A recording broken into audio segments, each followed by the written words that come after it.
এখানে আমি 250 গ্রাম কুমড়ো নিয়েছি। কুমড়োগুলোকে এরকম ছোট ছোট পিস করে কেটে নিয়েছি।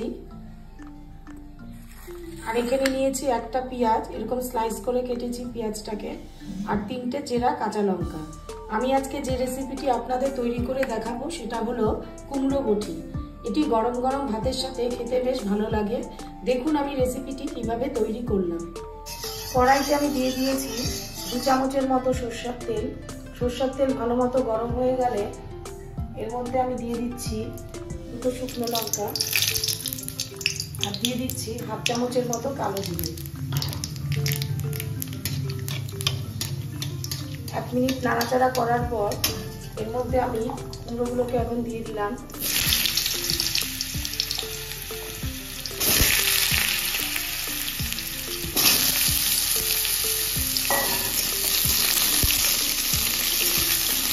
এবার কুমড়োগুলোকে আমি হাই টু মিডিয়াম ফ্লেমে 2 থেকে 3 মিনিট নেড়ে দিচ্ছি। 3 মিনিট ধরে নাড়াচাড়া করার পর এর মধ্যে আমি এখন দিয়ে দিচ্ছি স্লাইস করে কেটে রাখা পেঁয়াজ, আর দিয়ে দিচ্ছি 3টে চেরা কাঁচা লঙ্কা, দিয়ে ভালো করে মিশিয়ে নিচ্ছি। এরপর এর মধ্যে আমি দিয়ে দিচ্ছি স্বাদ অনুযায়ী লবণ, দিয়ে দিচ্ছি 1/2 চামচের মতো হলুদ গুঁড়ো,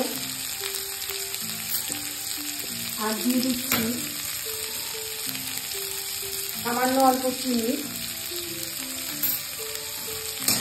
দিয়ে ভালো করে মিশিয়ে নিচ্ছি। আমি এটাকে আবার 3 মিনিটের মতো হাই টু মিডিয়াম ফ্লেমে নাড়াচাড়া করে নিচ্ছি।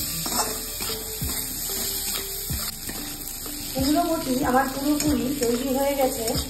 এটা আপনারা ভাত, রুটি, পরোটা, লুচি যে কোনো কিছুর সাথেই খেতে পারেন, খেতে বেশ ভালো লাগবে। এবার আমি প্লেটের মধ্যে নামিয়ে নিচ্ছি।